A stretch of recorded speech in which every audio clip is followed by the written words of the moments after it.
di bawah, selamat pagi semua, dan di atas kabar luar biasa. Tentu saudara hadir di tempat ini bukan semata hanya mau memuji Tuhan.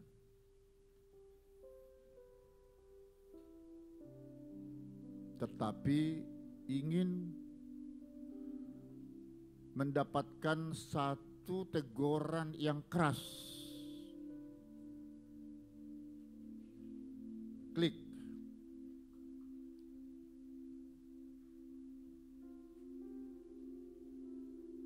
Ya, mendapatkan teguran yang keras kalau tidak mau lagi bertobat. Mungkin sudah pernah materi khotbah ini sebahagian saya sampaikan waktu di bulan Desember 2022. Tetapi ini ada satu penajaman yang di depan dulu. Ini rahasia perusahaan langsung dibongkar.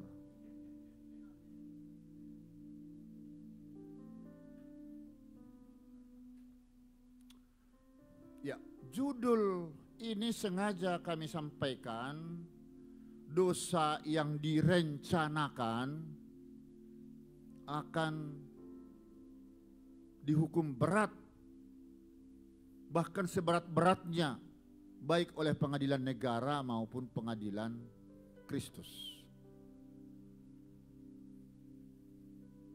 Iya, ini karena hampir setiap umat Kristiani lah saya katakan, ya, pengikut Kristus,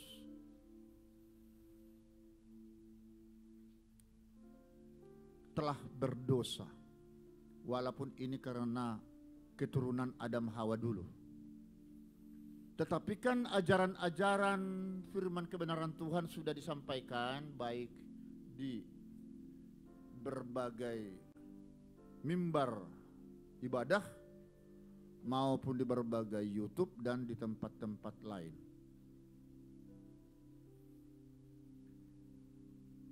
Sesungguhnya Tuhan tidak pernah menghendaki, ya, kita semua ciptaannya binasa.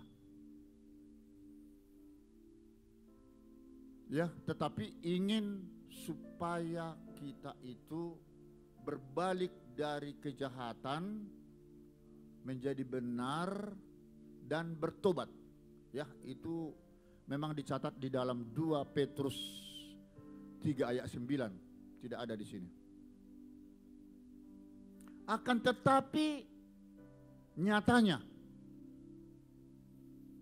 bukan hanya Tuhan menghendaki kita supaya hidupnya bahagia sejahtera sebagaimana rancangan Tuhan. Tetapi saudara sendiri melukai hidupmu dengan berbagai macam cara. Terlebih pada umumnya kita manusia yang cerdas, pikirannya waras, sudah tahu perbuatan-perbuatan yang dilakukan itu salah, bahkan dosa. Dilakukan juga dengan satu kesadaran, bukan kehilafan, ya, bukan karena alpa atau lupa. Nah, ini kan sangat menyedihkan. Ya, sangat menyedihkan, memprihatinkan kita semua. Mengapa demikian? Ini yang mau kita korek, mau kita periksa, ya. Apa sih yang menjadi sumber penyebab perbuatan dosa itu terus bersekongkol dengan kepribadianmu? Mari kita perhatikan di ayat firman ini. Ada ternyata akar kejahatan yang harus kita bongkar, kita habisi, kita matikan di dalam hidup kita. Seperti apa itu? Ada kejahatan yang kelihatan dan tidak kelihatan. Tapi yang sangat berbahaya awal pertama yang tidak kelihatan ini, saudaraku. Apa itu? Dicatat dalam Yakobus 4 ayat 17. Ketika saudara memiliki sifat-sifat kebaikan, tapi saudara tidak implementasikan, saudara tahan kebaikan itu, maka itu sudah merupakan dosa. Wah, berarti hati-hati. Kalau ada orang yang mesti ditolong di tengah jalan, orang tua, jangan karena tugasmu penting sekali mau kemana, lalu saudara, itu bukan urusanku. Atau ada sangat membutuhkan, ya mungkin bantuan moral, spiritual, ya agama, dia perlu disadarkan, atau mungkin material, keuangan, walaupun tidak banyak, yang penting ada. Saudara tahan, simpan kebaikan itu. Padahal saudara tahu kalau itu tidak boleh, harus diimplementasikan. Saudara tahan dosa. Lalu yang kedua, di dalam Efesus 4:31, ayat 4, ya, Efesus 4 ayat 31. Segala kepahitan ini selalu saya katakan, kepahitan ini seperti apa? Dendam, benci, iri hati, jengkel, ya, kemudian pemarah, berkelahi, memfitnah. Pokoknya hal-hal yang sifatnya sepertinya tidak kelihatan, tapi kita bisa melihat dari raut wajahnya kalau ini adalah pemarah. Apalagi kalau kita melihat wajahnya sudah keriput, bukan karena kurang gizi. Ada loh orang kaya keriput, ternyata dia banyak menelan kepahitan. Seperti apa kepahitan itu? Macam beragam di rumah tanggamu, di pekerjaanmu, atau dengan teman sesama atau pacar, hubungan suami istri. Pagi-pagi kami menyampaikan bagaimana hubungan kepekaan, sensitivitas antara manusia dengan Kristus.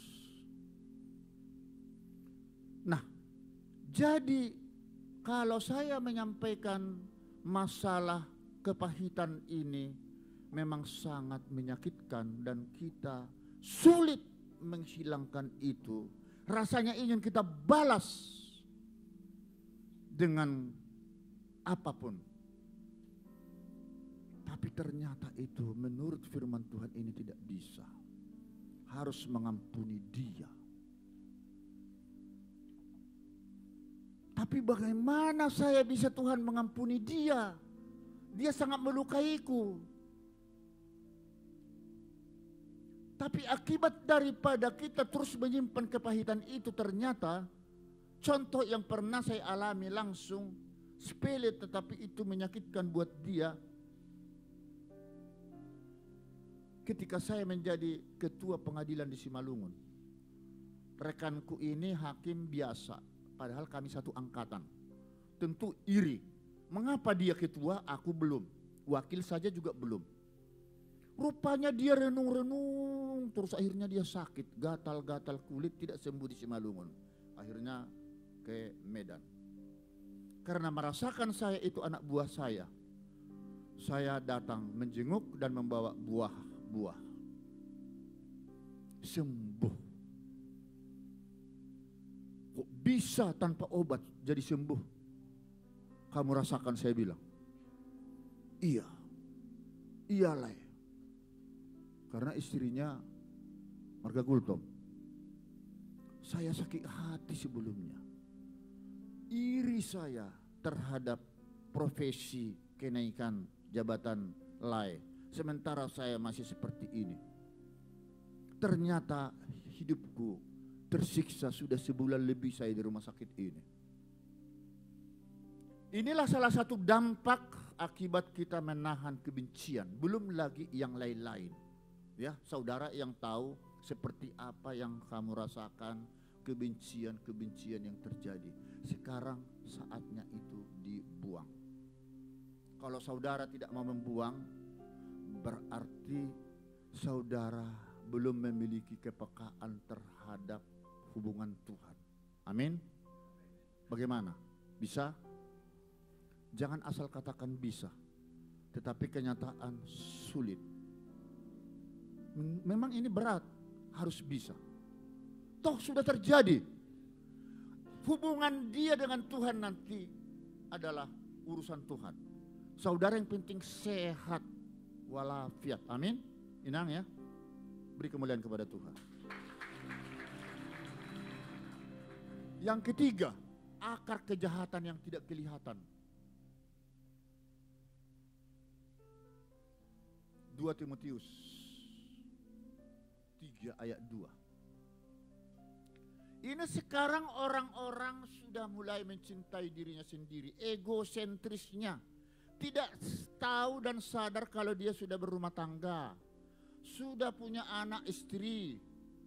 Ya, akibat dari setiap perbuatan jahat itu pasti akan berdampak kepada rumah tangga atau pekerjaan jabatannya dilakukan juga. Sudah menjadi hamba uang, memburu uang. Tidak tahukah kalau memburu uang itu akan merusak hidupnya sendiri? Karena apa? Sasaran uang haram itu disalahgunakan, bukan kepada urusan-urusan yang penting. Kalaupun dibeli bangunan rumah yang mewah, sebentar lagi itu akan disita oleh KPK, Komisi Pemberantasan Korupsi. Kalau tidak dia selingkuh, berzinah ke tempat lain, berjudi, pemabuk. Percuma kan? Nah kemudian sombong lagi, membual, membohong. Saya meeting, ada acara, padahal berpesta pora di tempat lain. Fitnah lagi, baru punya uang sebegini sudah pamer, seperti sekarang yang Mario, urusan perpajakan. Hancur lebur orang tuanya, dia pun. Coba, karena uang itu memang tidak didapatkan dari hasil keringat yang sesungguhnya. Memfitnah, suka mengata-ngatain antara ini, maaf nih ibu-ibu nih, antara satu dengan yang lain saling itu. Ibu Sipolan, begini orangnya begini. Nah, koreksi dirimu, hakimi dirimu, jangan orang lain. Karena kita juga banyak kesalahan. Ini stop. Ya, kemudian tidak mau bersyukur, berterima kasih atas hidupnya yang diberikan oleh Tuhan. Harta-harta yang ada pada hidupnya itu sebenarnya adalah karena pemberian Tuhan, bukan karena kedatangan ya siluman yang bukan hasil pencaharian. Karena yang bukan pencaharian itu tidak langgeng. Memang sementara tetap kelihatannya hebat, tapi tidak langgeng, tidak lestari itu, percaya deh. Jadi lebih baguslah kita menikmati apa yang ada, percaya deh. Saya seharusnya sudah harus menjadi orang konglomerat. Banyak sekali yang menggoda saya. Apalagi saya sekarang sudah jadi hakim di Pengadilan Tinggi DKI Jakarta baru sebulan ini. Amin. Promosi dari Pengadilan Tinggi Banten. Bukan tidak banyak yang mencoba mempengaruhi, tetapi saya harus ingat profesiku, jabatanku, keluargaku, istriku, anak dan cucu. Ini jangan pura-pura baik. Jangan ada marga purba di sini. Sebenarnya itu sudah tahu dia, tapi dilakukan juga. Hati-hati, ini perbuatan tidak kelihatan. Dan tidak peduli agama. Saudara datang juga ke gereja ini, fantastis. Artinya tidak serius mengikuti dan melaksanakan apa amanat agung dari Kristus.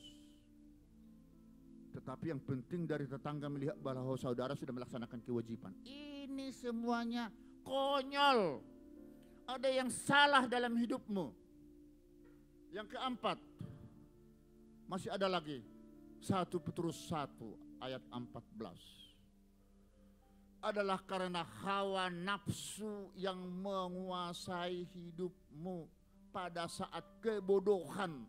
Walaupun Tuhan mengatakan taatlah, ikutilah apa yang menjadi perintah Tuhan.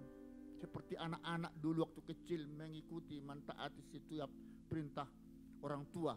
Akan tetapi setelah dia mulai menginjak dewasa, mengerti berbagai teknologi canggih sekarang, sudah suka-suka pulang malam, sesukanya bergaul dengan pihak-pihak yang tidak relevan dengan kehidupan urusan Tuhan, akhirnya hidupnya hancur.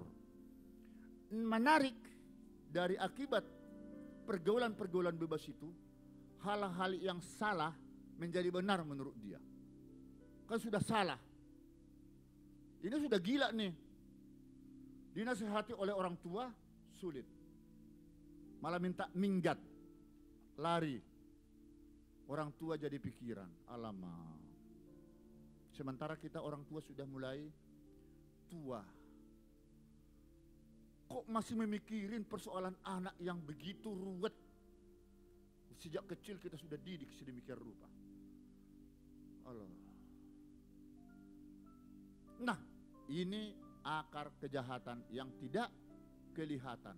Lalu apabila sikap-sikap yang tidak kelihatan tadi diwujudkan, actus reus, sikap-sikap kejahatan tadi sifatnya itu ada niat jahat, mens rea, itu diwujudkan dalam bentuk perbuatan yang nyata, klik, itu. Maka terjadilah berbagai bentuk kejahatan yang terlihat. Berarti motif-motif daripada perbuatan tidak kelihatan tadi, kalau dia mendarah daging dalam hidupmu, itu berbahaya. Memang di pengadilan negara itu tidak bisa diadili karena tidak ada bukti, eviden.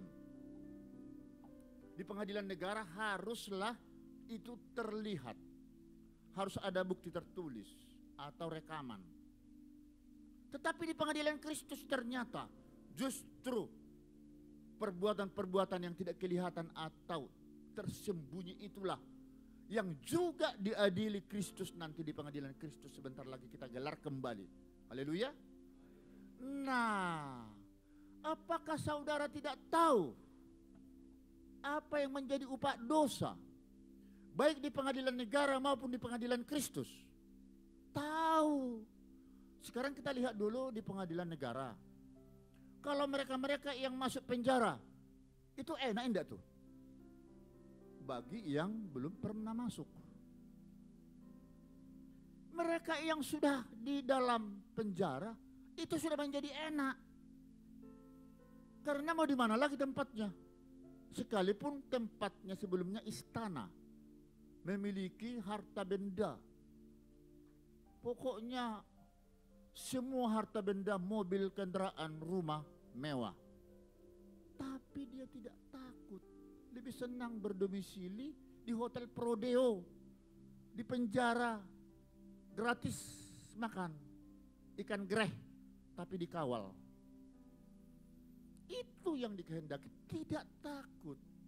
Lah apalagi yang namanya di pengadilan Kristus, aduh kapan datangnya itu belum tahu dah. Apa ada apa tidak, ini pasti karena dia belum pernah mati. Belum pernah dia diadili Kristus, makanya masa bodoh, di pengadilan negara saja juga nggak takut. Makanya ini terus menjamur perbuatan-perbuatan jahat, bahkan lembaga pemasyarakatan kapasitasnya penuh. Tanjung Gusta saya kira penuh. Dulu pernah saya sampaikan di sini, menurut Dirjen Pemasyarakatan Jakarta, kapasitas lembaga pemasyarakatan di seluruh Indonesia penuh. Tapi di negara Belanda, Den Haag, kosong. Kenapa kosong? Sadar banyak orang. Kalau kita di sini sudah tahu salah dilakukan juga, enak juga ya. Nah, wujud dosa tadi tidak hanya pembunuhan yang terjadi seperti gambar itu.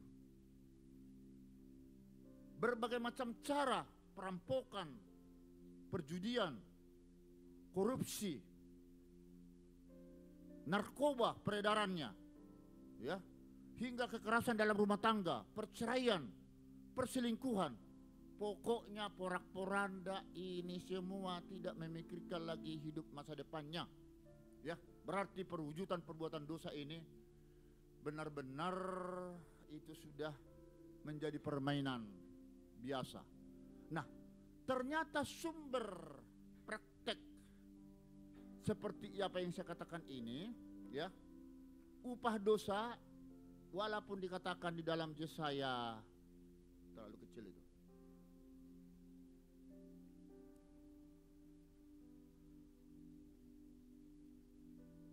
Yesaya 59:1-2.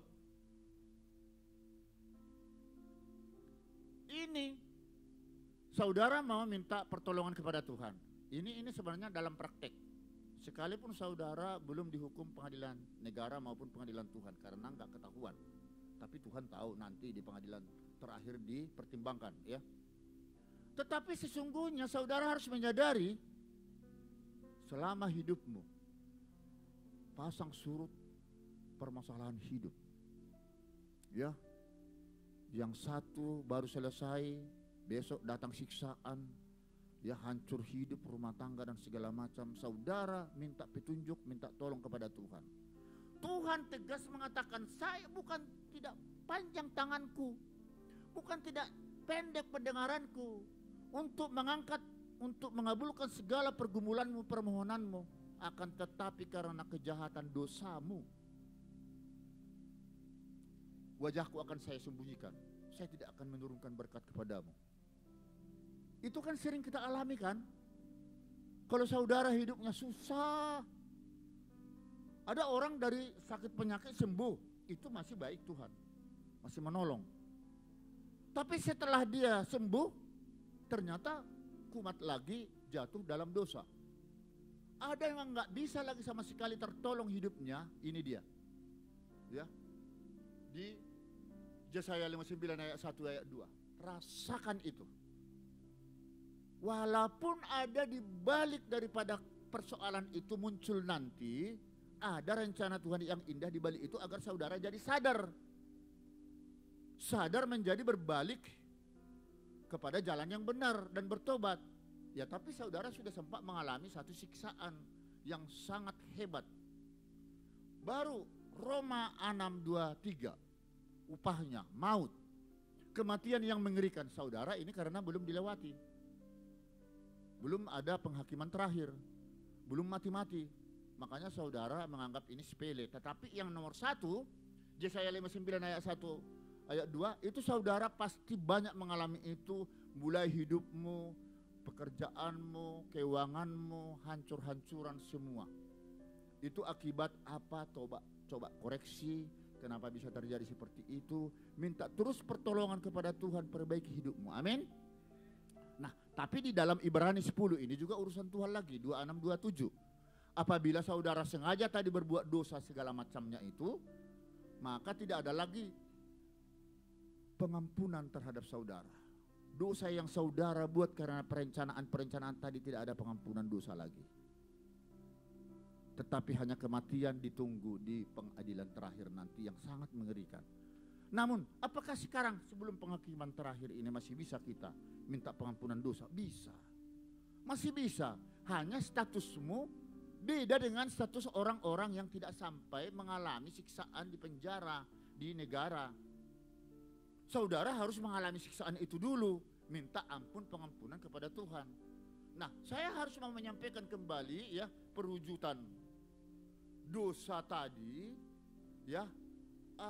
Bagaimana implementasi satu dendam apabila diwujudkan dalam satu perbuatan itu berbahaya sekali, ya. Tadi contoh sudah. Kedua, ada lagi waktu kejadian itu, kejadian 4 ayat 8, ya. Masih ingat? Kain dan Habel bersaudara hanya gara-gara korban bakaran si Habel diterima Allah, sedangkan Kain tidak. Walaupun Tuhan sudah mengatakan, mengapa mukamu muram durja, hatimu panas Kain. Bukankah tidak tahu bahwa dosa sudah mengintip di depan pintu apabila saudara melakukan perwujudan dendammu itu? Tapi tetap tidak mau tahu. Karena waktu itu Allah secara langsung menegur dan menghukum manusia, tidak menunggu penghakiman terakhir. Ternyata dilakukan juga, mematikan dengan memukul si Habel. Apa hukuman Tuhan langsung kepada dia? Kutukan, menjadi pengembara. Itu akibat dosa. Belum lagi mengenai masalah peristiwa-peristiwa sekarang. Tadi pagi sebenarnya sudah saya bilang, tetapi saya singgung lagi. Dulu juga pernah saya menangani kasus Jessica Kumolo Wongso kan, karena dendam, benci, walaupun sangat sulit pembuktiannya waktu itu. Dimatikan temannya sendiri, sahabatnya sendiri, melalui racun sianida ke kopi Mirna. Mati, hukuman 20 tahun. Hingga kasasi PK, peninjauan kembali ke Mahkamah Agung, tetap sama. Sekarang yang lagi viral, pembunuhan PS PC, mati di Pengadilan Negeri Jakarta Selatan. PC 20 tahun, banding ke Pengadilan Tinggi DKI Jakarta. Mungkin nanti kasasi, banding, ya kasasi PK. Belum Teddy TM, mantan Kapolda Sumbar, ya, juga karena haus akan keuangan,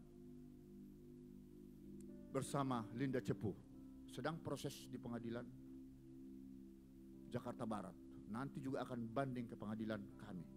Nah, ini semua adalah perbuatan-perbuatan yang disengaja, bukan tidak tahu kalau perbuatan yang dilakukan itu salah, dilakukan juga.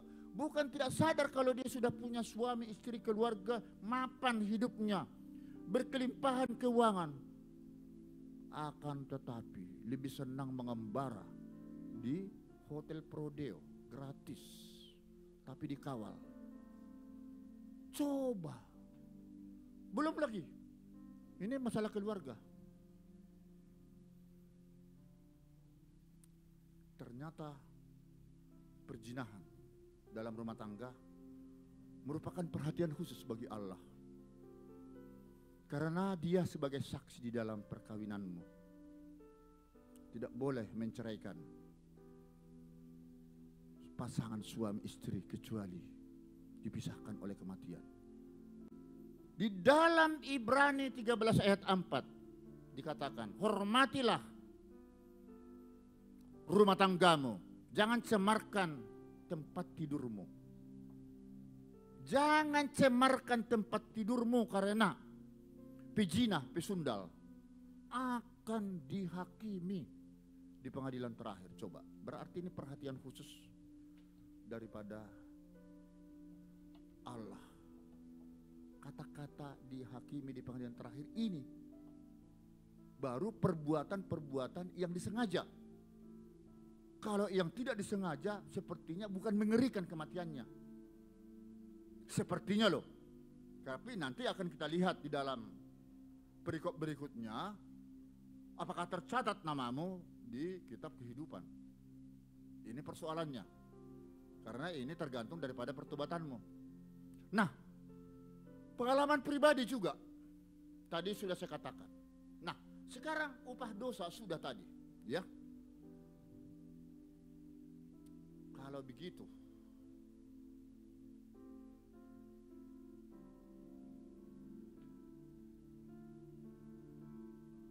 kejahatan demi kejahatan tadi bukan hanya dialami oleh orang-orang konglomerat profesional yang awam hukum, tetapi juga ini yang menjadi keanehan bagi saya. Kita para jemaat, para pengerja, ini maaf nih, para hamba-hamba Tuhan, bahkan pendeta, tersandung juga masalah-masalah sakit penyakit tadi. Karena ada kami pernah melayani di GBI, salah satu gereja di sini, di Jalan Imam Bonjol, tapi saya tidak perlu saya sebutkan siapa pendetanya dan gerejanya.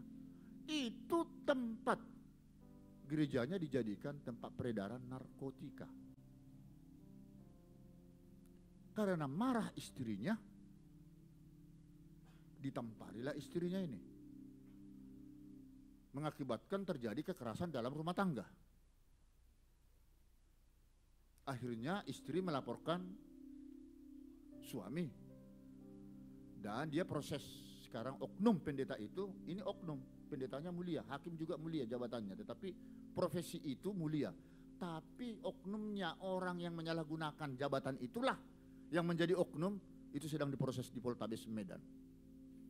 Istrinya juga terpaksa membawa 2 anaknya, dibawa oleh orang tuanya ke Surabaya. Coba, bukan memprihatinkan lagi, sangat memalukan, mencoreng nama jabatan pendeta itu. Lalu jangan terlena dulu dengan ucapan ini. Saudara, mungkinkah berpotensi ke arah-arah perbuatan dosa-dosa yang disengaja tadi? Sangat berpotensi saudara dan saya. Ketika saudara lengah. Ini kenapa bisu? Tadi sudah saya tegur lo, jangan klik. Saya ikuti, jangan ngantuk di sana. Kalau irama saya diingat, pasti bisa ya. Ya, daripada kita susah walaupun memang tidak bisa mengikuti model ini, lebih baguslah istilah sengsara membawa nikmat daripada nikmat membawa sengsara. Tuhan sebenarnya tidak menginginkan hidupmu supaya sengsara terus. Bukan, tetapi sesuaikan penghasilanmu, pendapatanmu dengan kebutuhanmu. Sesuaikan gajimu. Jangan lebih besar pasak dari tiang. Kalau memang saudara tidak memiliki uang pas-pasan, jangan coba-coba paksa kredit mobil rumah mewah karena mengharapkan nanti akan dapat proyek besar. Ternyata proyek itu tidak jadi berhasil, hancur. Saya sendiri aja kadang-kadang bisa tergoda seperti itu. Tetapi ingat, Tuhan langsung, ingat. Jangan kita membeli harta benda menjadikan kita tambah pusing. Anehnya sampai kredit, akhirnya datang debt collector menyita semua itu. Walaupun kasar caranya debt collector itu, tapi itu risiko ditanggung penumpang. Pusing kan? Makanya di Roma 5:3 sampai 5 itu memang dikatakan begitu. Ya kan? Nah, ini semua kalau saudara juga lempar-lembing dengan keluarga suami istri, lihat merananya anak. Turun-temurun, akhirnya anakmu pun nanti setelah mulai besar karena sudah ketularan akan ikutlah seperti itu. Aduh, saya pusing deh. Bagaimana untuk mengubah mindset pikiran kita untuk membuang itu semua, ya? Mari kita klik di situ. Masih ada jalan pertobatan ini. Ini karena waktu terus berjalan. Pertobatan menuju keselamatan. Dicatat dalam 1 Korintus 3 16 19. 1 Korintus 3 16 17. Bukankah kita semua menjadi bait suci Allah yang tidak boleh dikotori? Karena bait suci itu kudus. Kuduslah kamu karena aku kudus. Karena itu bait Allah kudus dan bait Allah ialah kamu dan aku.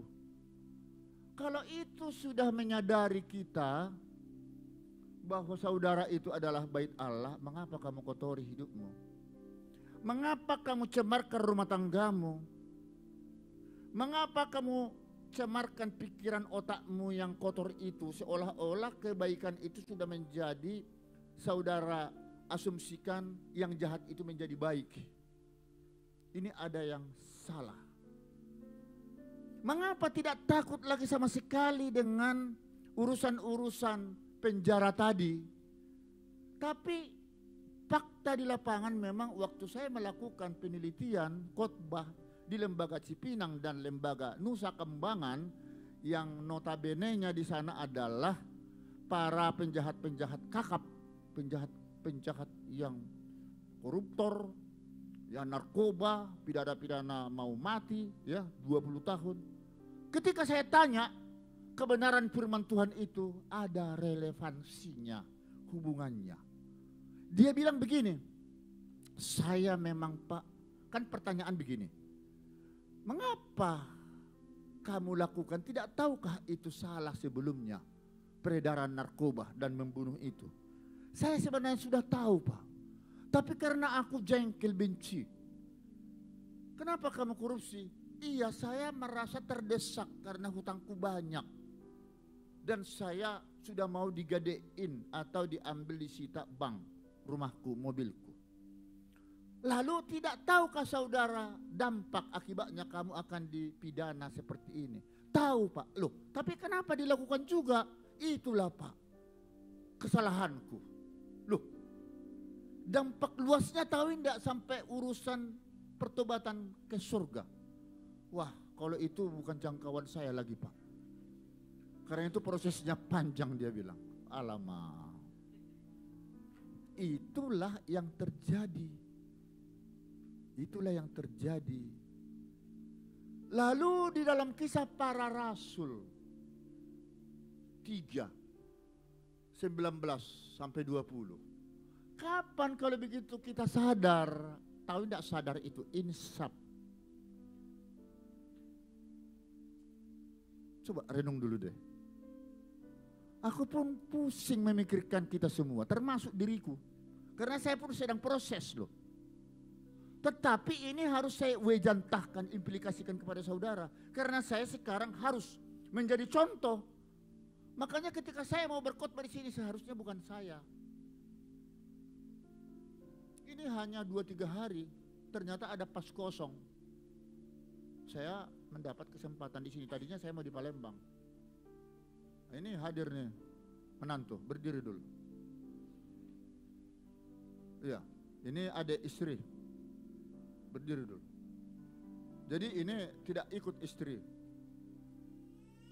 Ternyata sekalipun kita memiliki pengetahuan, pengalaman dan seterusnya, menyangkut dosa rata. Kalau begitu kapan saya sadarnya ini nih? Kalau memang ingin dosa dihapuskan oleh Tuhan, ingin dilegakan rumah tanggamu, perasaanmu, ya, rumah tanggamu menjadi damai sejahtera, hidupmu kembali normal seperti sedia kala, sudahlah, ya, Tuhan akan diperuntukkan kepadamu. Amin. Dan ini walaupun dikatakan tidak mudah bagi mereka yang kerdil, yang kosong atau yang rapuh imannya, tapi bagi mereka yang memiliki, ya, tujuan hidup, mau ingin masuk surga, ini tidak sulit. Karena tujuan akhir daripada kehidupan kita ini adalah masuk ke surga. Tempat bumi ini adalah tempat peristirahatan sementara. Menumpang. Ini kelihatannya sudah mempersiapkan. Karena itulah mulai dari sekarang kita harus memilih. Memilih Tuhan. Ya. Satu-satunya Tuhan yang harus kita pilih.